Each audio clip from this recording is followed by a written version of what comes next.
ABS sporting ক্লাবের অধীনে যাত্রাবাড়ির councillor মাঠে আজ অনুষ্ঠিত হয় টেপ বল বিসিএল এর প্লেয়ার্স ট্রায়াল।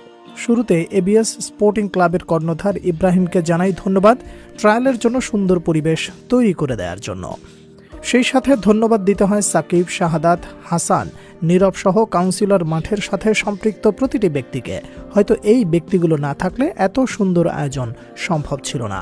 আর যাদের জন্য এই আয়োজন তারা এমন একটি মঞ্চ পেয়ে আনন্দিত, যেই মঞ্চে নিজেদের ব্যাট বলের ঝলক দেখিয়ে টেপ টেনিস ক্রিকেটকে আগামী বার্তা দিয়ে রাখলেন, আমরা আসছি এই সেক্টরে রাজত্ব করতে।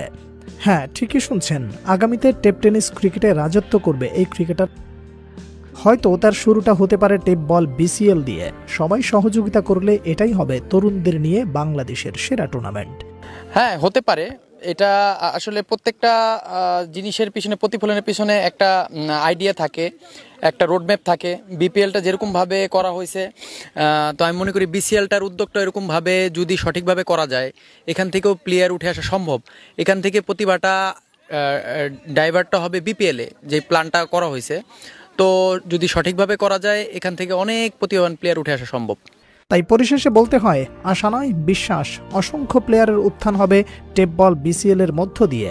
খ্যাতি পাবে তারকা ক্রিকেটারের, তখন নাম নেবে বিসিএল এর, যা আমাদের বড় প্রাপ্তি হয়ে থাকবে আপনার জন্য কিছু করতে পেরে।